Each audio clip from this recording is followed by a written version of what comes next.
Saudara, kita kembali melihat informasi olahraga di segmen Sport Kompas Pagi. Jelang hadapi Australia di lanjutan kualifikasi Piala Dunia 2026, PSSI pastikan Ole Romeni bisa diturunkan. Di samping itu, 3 pemain juga siap dinaturalisasi, yakni Emil Audero, Dean James, dan Joey Pelupessy. Ketua Umum PSSI Erick Thohir memastikan Ole Romeni sudah bisa diturunkan timnas saat melawat ke markas Australia. Setelah memiliki paspor Indonesia, Ole Romeni juga sudah diakui FIFA sebagai pemain Indonesia melalui surat yang dikirim ke PSSI.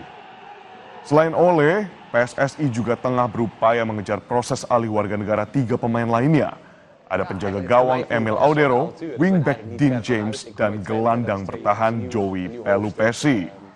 PSSI menyebut dokumen ketiganya sudah lengkap dan siap untuk segera diproses.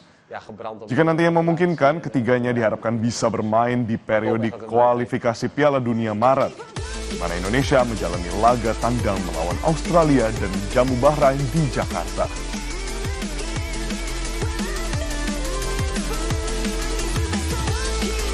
Nah, ini yang kita proses.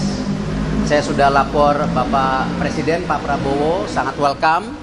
Lalu saya sudah telepon Pak Menpora, nanti silakan tanya.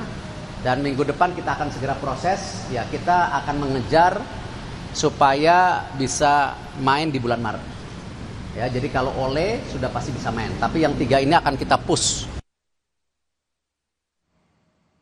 Masih terus diseleksi, saudara PSSI belum umumkan 2 asisten pelatih lokal untuk timnas Indonesia.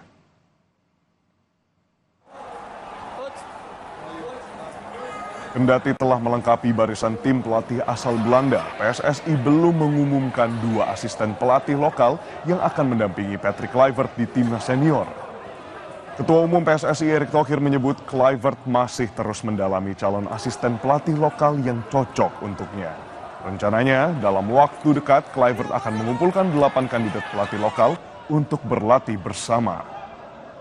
Sebelumnya diketahui beberapa nama mantan pemain timnas dikonfirmasi telah mengikuti sesi wawancara dengan PSSI dan juga Kluivert. Di antaranya Kurniawan Dwi Yulianto, Bima Sakti, Nova Arianto, Eko Purjanto, serta Zulkifli Syukur.